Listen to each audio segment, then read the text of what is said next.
Welcome to H360 Health Talk. My name is Dave Duplay, and joining me today is Caryl Harris, the founder of Avery's Hope, which is a public charity doing some really great things we're going to learn about.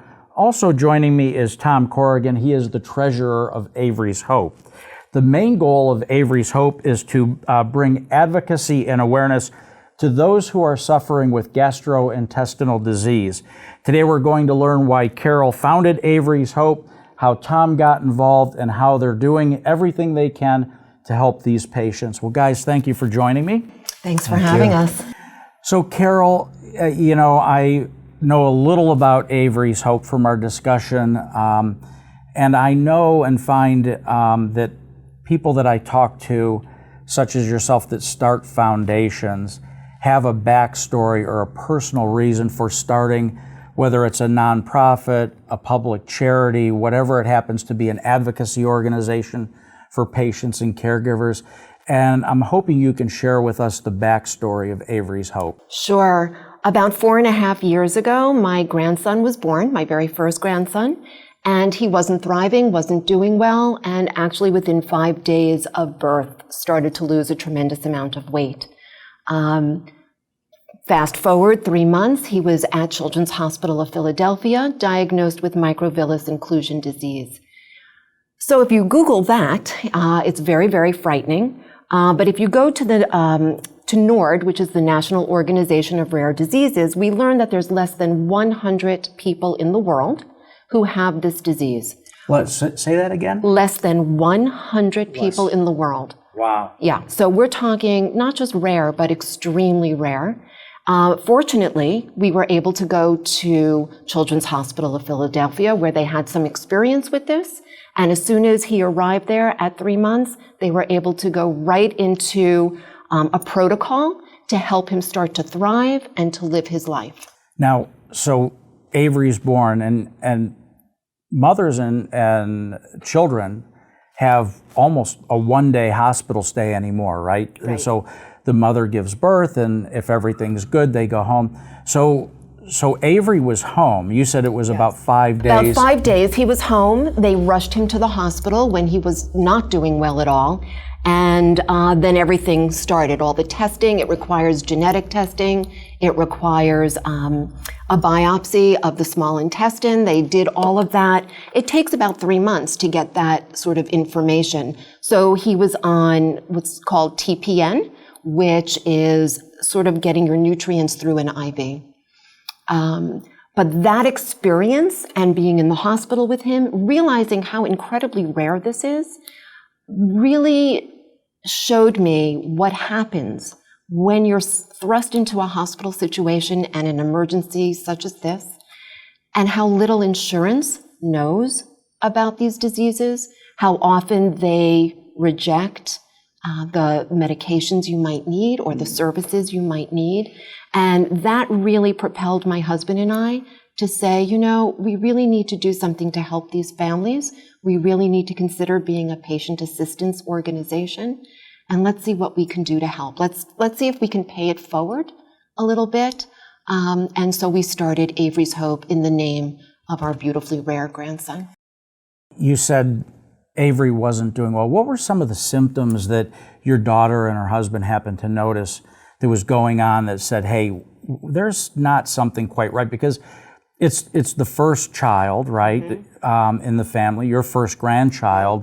And I know, when my son was born, he's our oldest, and the parents are, it's like the first child gets a lot, and then the second child, well, the pacifier falls and it doesn't get sterilized anymore. You kind of wipe it off on your shirt, stick it back in their mouth. Right. What were some of the signs that your daughter and her husband happened to notice? So it was actually my son and my then daughter-in-law. The things that they noticed immediately was that he had constant diarrhea, was not interested in eating, and the fontanelle on the top of his head was very sunken. And every day he seemed to be smaller than on the day he was born. But he really wouldn't eat. That was the biggest notice. And so they rushed him to the hospital. The local hospital had never seen anything really like that. So they rushed him to the NICU at another local hospital where they hadn't really seen it either, but they at least started the protocol of all the testing that would be necessary and conferring with all the other hospitals in the area. Yeah. So, given, I'm just amazed that given less than 100 people in the world have this disease, that you were able to find some place so close that one could diagnose it, Yes. two knew what the treatment protocols looked like, and how to get through this. What stems behind the disease? Is it a gene mutation? What's the genesis of this disease? It's where two people have a particular gene sequence that put it together, and now the child is born without the ability to absorb nutrients from food. So you, as the grandparent, you're kind of sitting back watching this. You don't strike me as somebody that sits back for much. So I'm imagine you were in there getting involved. I was trying to, yeah. Yeah. And so you mentioned to me that, when you first started to gather information, you went to Google. Mm-hmm. And what did you find? Well, it was very frightening, actually. All of the Google entries talked about, the prognosis is not good. Children don't live past the age of 2 or 3. And I said, that just can't be. And so I started to do my own research, and I found the OLI Foundation, which is an organization for rare disease, primarily for the gastrointestinal disease. There's many, many different versions of them. And I found a woman who gave birth to 2 children with microvillus inclusion disease. Wow. They're now the oldest living people with it. One is 32, I believe. The other is 28. And ironically, a very good friend of mine from high school is very good friends with her. And she was a resource for the OLI Foundation for people, anybody who might come across microvillus inclusion disease. So I reached out to her, and she was very helpful in pointing me in many directions to help get the right information. So it really is all about information, gathering, not just information, the right information.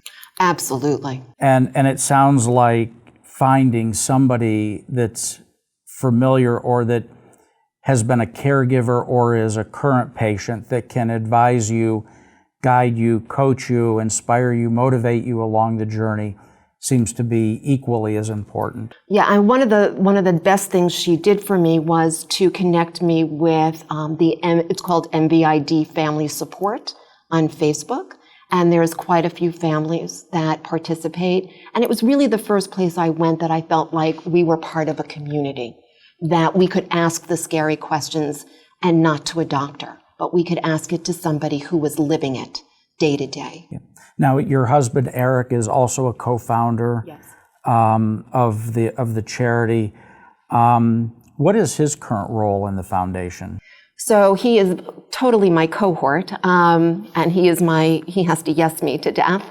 But really, he is the vice president of the organization. He's on the board of directors, and he and Tom work very closely in keeping track of our finances and what we need to do as an actual nonprofit organization.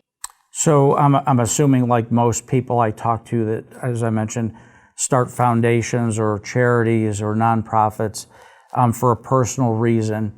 I'm assuming you had no background in how to do this. No, not at all, to be very honest. I shouldn't say I had no background. I've worked for many nonprofits. I was on the board of directors for the New Jersey Ride Against AIDS. So I had seen how an organization such as that fundraised, how they did advocacy. I saw it once the organization had already been built and was already, beyond its infancy.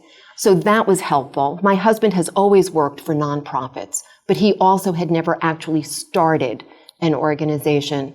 So we were very fortunate. We found an attorney, a pro bono attorney, who sat with me for a very long time and really helped us get on our way. We made plenty of mistakes, but it didn't matter. We were moving forward.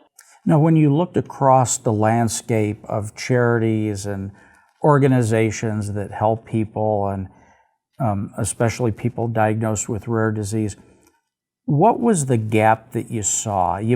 you looked across and you must have said, there's something still missing that Avery's hope is going to fill. You know, it's funny that you asked that question. Very often people ask, you know, why did you choose patient advocacy over raising money for research? And it all came down to one day when Avery was in hospital and he needed a very specific blood test. And their insurance would not cover having it done in the hospital.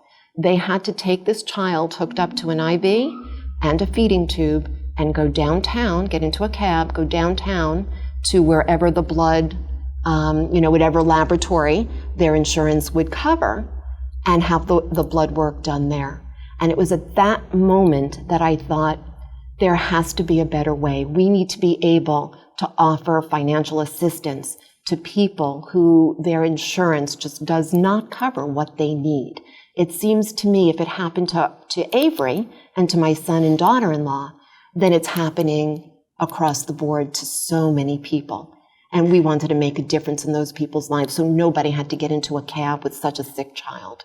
So fundraising to raise money for research is one thing, but there's going to be a lot of people that watch this episode that are wondering, what does the term advocacy really mean? Okay. So what we have done is connected with other organizations like Global Genes, the Mighty Courageous Parents Network. The idea is to create a community, share information. Not only that, but take that information, bring it to Washington.